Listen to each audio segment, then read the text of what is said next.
Samajwadi party के भीतर ticket बंटवारे को लेकर तकरार और तेज हो गई है। यूपी के सीएम अखिलेश यादव पार्टी अध्यक्ष और अपने पिता मुलायम सिंह यादव के खिलाफ बगावती तेवर दिखाते हुए आज विधानसभा चुनाव के लिए उम्मीदवारों की दूसरी लिस्ट जारी कर सकते हैं। इससे पहले कल उन्होंने मुलायम सिंह से मुलाकात के बाद 235 उम्मीदवारों की लिस्ट जारी की थी। इसके जवाब में शिवपाल यादव ने 68 उम्मीदवारों की एक और लिस्ट जारी कर दी है। अखिलेश की पसंद के उम्मीदवारों में 171 मौजूदा विधायक जबकि 64 नए उम्मीदवार हैं। अखिलेश ने अपनी लिस्ट में अरविंद सिंह गोप, पवन पांडे, अभिषेक मिश्रा, अतुल प्रधान और राम गोविंद चौधरी को शामिल किया है, जबकि मुलायम की लिस्ट में जगह पाने वाले अमन मणि त्रिपाठी, अतीक अहमद, रामपाल यादव, शादाब फातिमा, नारद राय और ओपी सिंह का नाम अखिलेश यादव ने अपनी लिस्ट से आउट कर दिया है। लिस्ट जारी कर दी गई है 168 लोगों की, आप किस तरीके से देखते हैं? अब ये माननीय मुख्यमंत्री ने कहा था, एक हम जारी कर रहे हैं, एक कल जारी करेंगे, सारे लोग लिस्ट जारी करेंगे। अब ये लोगों को तय करना है कि कहाँ रहेंगे, क्या करेंगे। बैंक में 500 और 1000 रुपए के पुराने नोट जमा करवाने का आज आखिरी दिन है। पीएम मोदी ने 8 नवंबर को नोटबंदी लागू करने के दौरान ये साफ कर दिया था कि लोग 30 दिसंबर तक ही बैंकों में पुराने नोट जमा कर सकेंगे। आज के बाद लोग सिर्फ भारतीय रिजर्व बैंक में ही 31 मार्च तक कुछ शर्तों और एक डिक्लेरेशन के साथ पुराने नोट जमा कर सकेंगे। वहीं पुराने नोटों के अध्यादेश पर केंद्र सरकार ने साफ किया है कि अमान्य नोट रखने पर किसी को जेल नहीं होगी, लेकिन 31 मार्च के बाद किसी के पास पुराने नोट पाए जाने पर कम से कम 10,000 रुपए का जुर्माना देना होगा। केंद्र सरकार का यह अध्यादेश राष्ट्रपति को मंजूरी के लिए भेजा जा चुका है और मंजूरी मिलने के बाद अध्यादेश 31 दिसंबर से लागू हो जाएगा। केंद्र सरकार ने भी ये खुलासा किया है। नोटबंदी के बाद 60 लाख लोगों और कंपनियों ने करीब 7 लाख करोड़ रुपए बैंकों में जमा किए हैं और उन लोगों की जानकारी भी जुटाई गई है जिन्होंने 2 लाख रुपए से ज्यादा जमा किए हैं। सरकार उन लोगों की जानकारी भी इकट्ठा कर रही है जिन्होंने एक से ज्यादा बैंक अकाउंट्स या दूसरों के खातों में पैसे जमा किए हैं।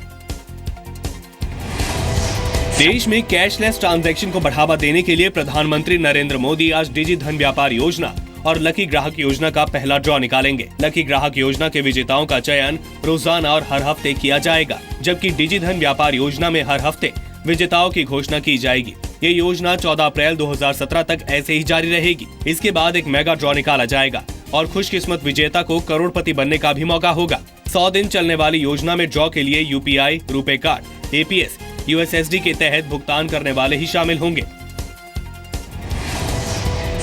नोटबंदी के 50 दिन पूरे होने के बाद पीएम नरेंद्र मोदी कल एक बार फिर राष्ट्र के नाम संदेश देंगे। ऐसा माना जा रहा है कि नए साल से ठीक पहले पीएम अपने संदेश में कई बड़े ऐलान कर सकते हैं।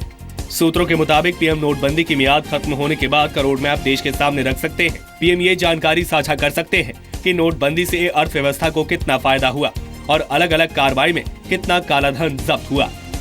प्रधानमंत्री का जो भी भाषण होता है वो नई जानकारी लेकर आता है और देश के लिए ये एक वास्तव में बहुत शुभ संकेत है कि प्रधानमंत्री इतने क्रिएटिव बात करते हैं कि दूसरे दलों के लोग सोच भी नहीं सकते, समझ भी नहीं सकते।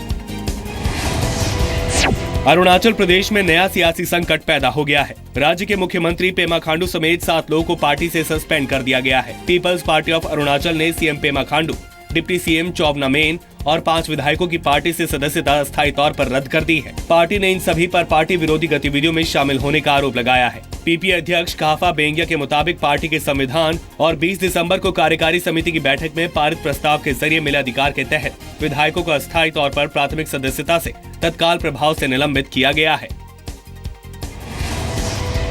जम्मू कश्मीर के अलगाववादी मसर्रत आलम को रिहाई के फौरन बाद गिरफ्तार कर लिया गया। जम्मू के कठुआ जेल के बाहर पुलिस ने मसर्रत आलम को गिरफ्तार किया। मसर्रत आलम कल ही हाईकोर्ट के आदेश के बाद जम्मू की कठुआ जेल से छूटा था। हाईकोर्ट ने मसर्रत पर लगे पब्लिक सेफ्टी एक्ट को खारिज कर दिया था। मसर्रत पिछले 6 साल से जेल में बंद था।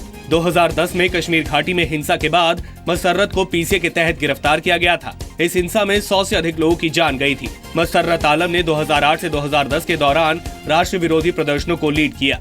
इस दौरान पत्थरबाजी की घटनाओं में 112 लोगों की मौत हुई थी। 4 महीनों की तलाश के बाद अक्टूबर 2010 में उसे पकड़ा गया था। मसर्रत पर संवेदनशील इलाकों में भड़काऊ भाषण देने के आरोप भी लग चुके हैं।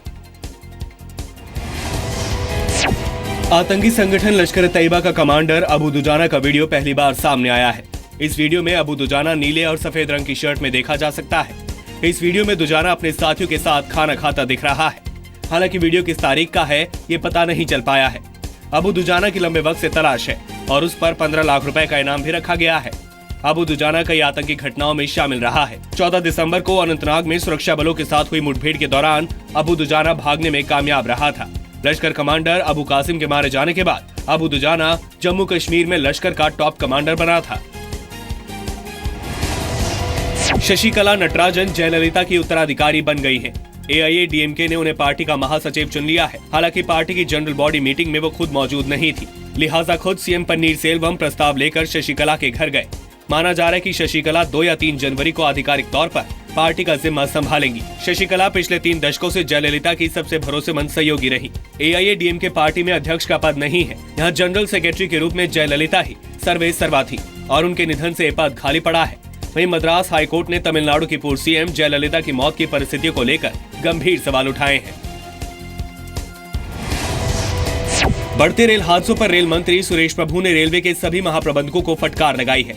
रेल मंत्री ने रूरा हादसे के बाद देश भर के रेलवे महाप्रबंधकों को वीडियो कॉन्फ्रेंसिंग में कड़े शब्दों में कहा कि अब लापरवाही के जिम्मेदार अधिकारियों पर कड़ी कार्रवाई होगी और ये कार्रवाई सिर्फ ट्रांसफर तक सीमित नहीं रहेगी। वहीं मेल और एक्सप्रेस ट्रेनों में खाली जा रही सीटों से परेशान रेलवे पैसेंजर्स को लुभाने के लिए 1 जनवरी से नया ऑफर शुरू करने जा रहा है। इसके मुताबिक नए साल के पहले दिन से खाली बर्थ के किराए में 10% छूट देने का ऐलान किया गया है। अमेरिका में राष्ट्रपति चुनाव को हैकिंग के जरिए प्रभावित करने के मामले में कड़ी जवाबी कार्रवाई करते हुए अमेरिकी राष्ट्रपति बराक ओबामा ने रूसी खुफिया एजेंसियों और इनके शीर्ष अधिकारियों पर प्रतिबंध लगा दिए हैं। साथ ही 35 रूसी अधिकारियों को देश छोड़ने का आदेश दिया है।